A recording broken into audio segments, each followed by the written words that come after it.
अच्छा, किसी के पास श्राद्ध आदि करने के लिए धन नहीं है तो फिर उसे क्या करना चाहिए?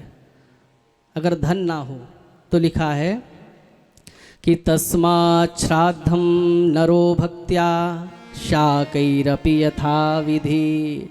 ये जो सीधा उठाने की बात है ना, ये उनके लिए है जिसके पास पंडित जी को बुलाकर बैठाकर विधि से कार्य कराने के लिए दक्षिणा नहीं है, उसके लिए है। कि जिसके पास नहीं है तो शाकैरपि, शाक शब्द का अर्थ यहाँ पर है जो भी अन्न आदि, यथा विधि उसको सीधे के रूप में प्रदान कर देना चाहिए। हरी सब्जियां भी उसको प्रदान कर देनी चाहिए ब्राह्मणों को, तो भी उसका श्राद्ध मान लिया जाता है।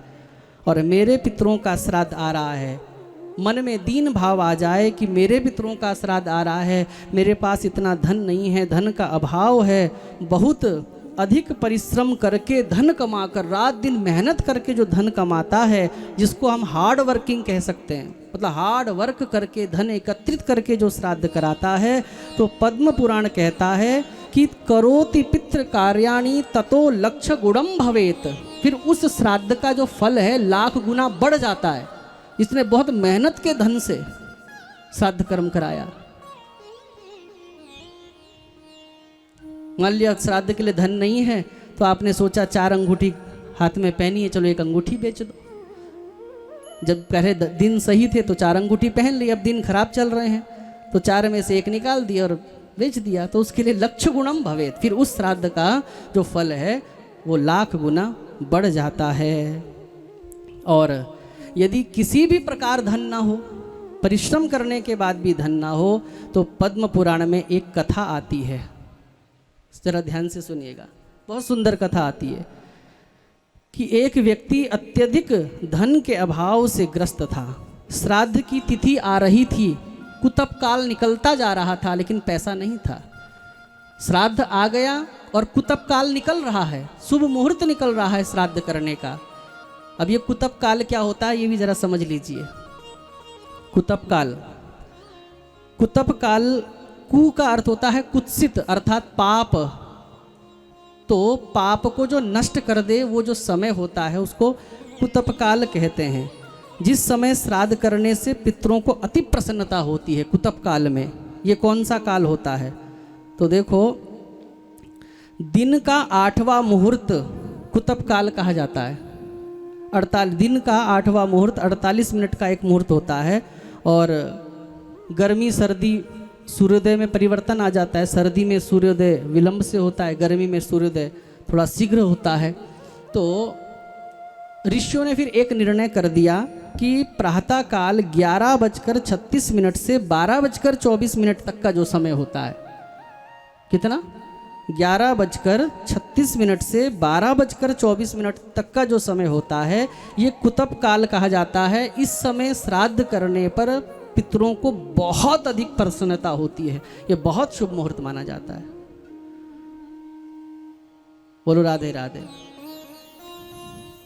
तो मैं निवेदन कर रहा था कि एक दरिद्र व्यक्ति था, एक बहुत दरिद्र व्यक्ति था। श्राद्ध की तिथि आ गई, वो पवित्र मुहूर्त निकलता जा रहा है, तो ये व्यक्ति घबरा गया, मैं कुछ नहीं कर पा रहा हूँ। जोर जोर से बैठकर रोने लगा कि श्राद्ध करूं तो कैसे करूं। तभी एक विद्वान आए और उसको शांत करते हुए कहा, अरे कोई बात नहीं, तेरे पास जब कुछ है नहीं तो जा, तू भागता हुआ जा, शीघ्र जा और थोड़ी सी घास काट के गाय को खिला दे।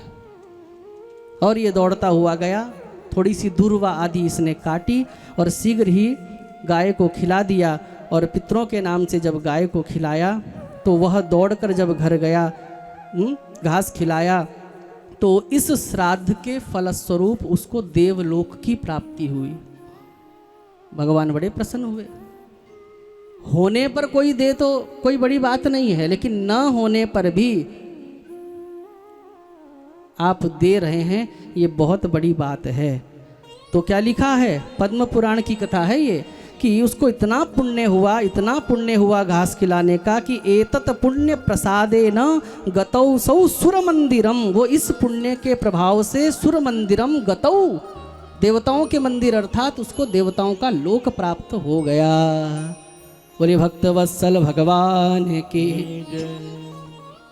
अच्छा, शहर वालों के भाग्य में तो घास भी नहीं है, बोलो राधे राधे। हाँ, शहर वालों के, शहरों में तो बस नालियाँ ही नालियाँ हैं। बोलो राधे राधे। हाँ?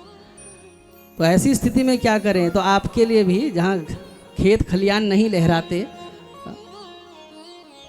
तो उनके लिए भी व्यवस्था है। विष्णु पुराण कहता है कि जिसके पास, देखो फिर समझ लीजिएगा, ये उसकी बात हो रही है जिसके पास वास्तव में नहीं है और घास भी नहीं मिल रही है, तो विष्णु पुराण में लिखा है कि ऐसा श्राद्ध करता, श्राद्ध के अवसर पर एकांत में चला जाए और एकांत में जाकर दक्षिण की ओर मुख करके दोनों भुजा को ऐसे ऊपर उठाए और विष्णु पुराण के इन श्लोकों से पितरों की प्रार्थना करे। वो कौन से श्लोक हैं?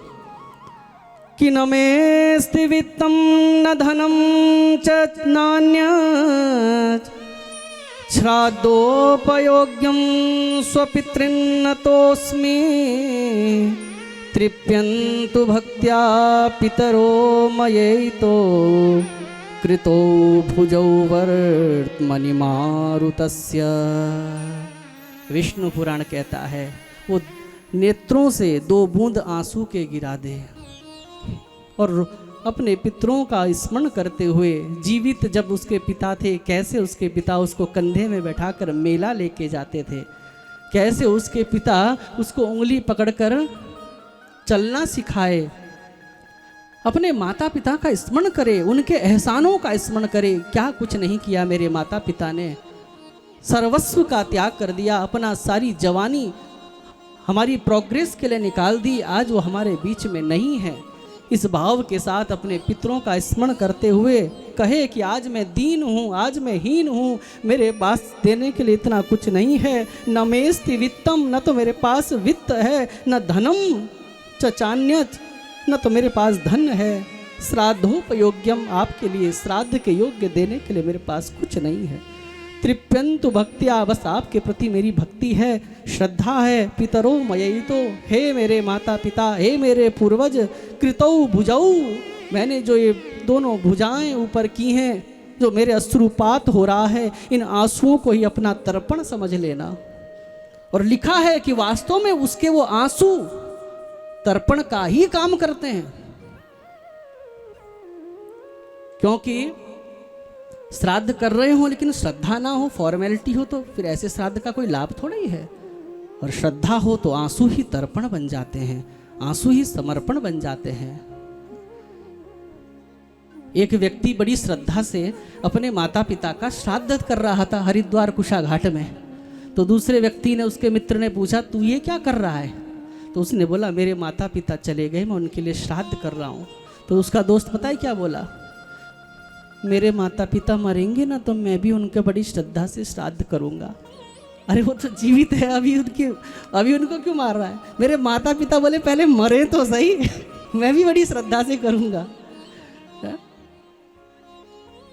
तो श्राद्ध का अर्थ सीधा सीधा श्रद्धा से है, श्रद्धा से ही श्राद्ध शब्द निष्पन्न होता है। श्राद्ध में श्रद्धा की विशेष महिमा होती है। बोलो राधे राधे।